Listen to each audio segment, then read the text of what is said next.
Alright guys, welcome back to another video. It's your man Jay Will. I've got the Xiaomi Mi A2 here and we're talking about 2 weeks of owning this phone and using it regularly. Let's get into this video. So first thing on the chopping block is the price. Now the price of this phone, you should be able to grab it for under $300. I'll have a link in the description of this video so you can grab it there if you want to support the channel.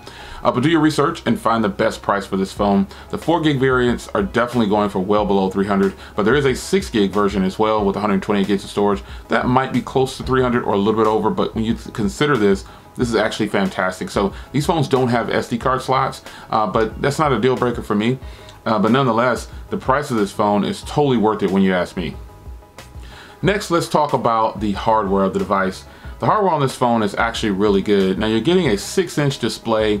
You're getting, well, 5.99 coming in at 1080p, and you're getting a dual camera setup on the back with a 12 and a 20, and then also a 20 on the front, which I think is rare in these days because most phones who claim to have these 20 megapixel cameras don't actually, you can't really tell the difference. But with this phone, you definitely can. So the cameras are definitely boss on here. Now, aside from that, you do get an IR blaster, you get Type-C. No headphone jack now on the Xiaomi Mi A2 and like the Mi A1. These Android One devices are getting great. I don't know why they took the headphone jack off, but they have their own reasoning. But they did include a dongle in the box, so that's perfectly fine with me. I have tested that, and the audio is just fine. Inside, you get a 3,000 milliamp hour battery coupled with 4 gigs of RAM on my version and 32 gigs onboard storage. There is a 64 and a 128 gig 6 gig model as well. No SD card slot on these, so you know that's not, again, not a deal breaker for me. But it would have been nice to have that option since there is no storage and they're still offering a 32 gig model. But other than that, you're getting a very nice setup here, and the hardware is actually really nice with the fingerprint reader, the IR blaster, the cameras, the battery. The processor is really important because it packs a Snapdragon 660, which we'll talk about later in the performance. But for now, this hardware is actually really good. So let's step into the conversation about battery. Now this has a 3,000 milliamp hour battery inside, and I'm easily able to make it through a full day and beyond, depending on what I'm doing. So with light usage, I've gotten 2.5 days with about 4 hours of screen on time. So obviously the standby time is fantastic on this phone.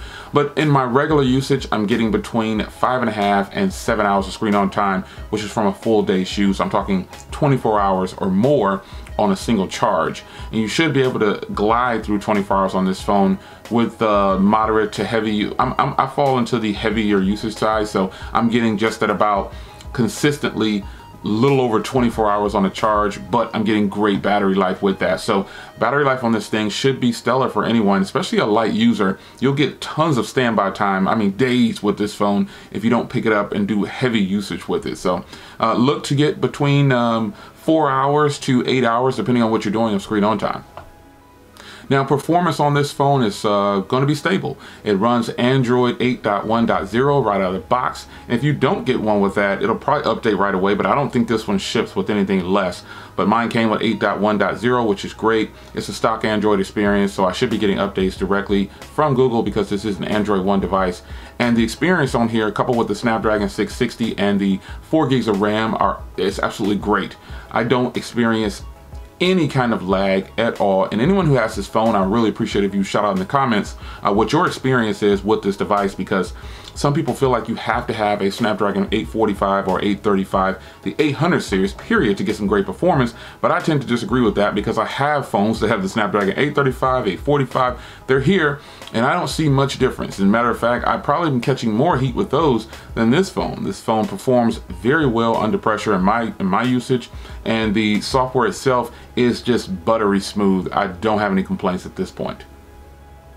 Now let's touch on something that we all love about our cell phones is our cameras. The cameras on this phone are really, really good. The front is very impressive. Now the front is a 20 megapixel camera and the rear has a 12 and a 20. Now they both have portrait mode on them, so I've tested this out. I think it's absolutely great. A lot of people say that the Pixel phones have the Pixel XL 2 has the best cameras on a phone. It may be great, but I think all things are subjective because you have to base it on the person's experience with the device. Now, I'm not taking a shot at Pixel phones, but people label that as just the best phone ever. But it is not the most complete phone.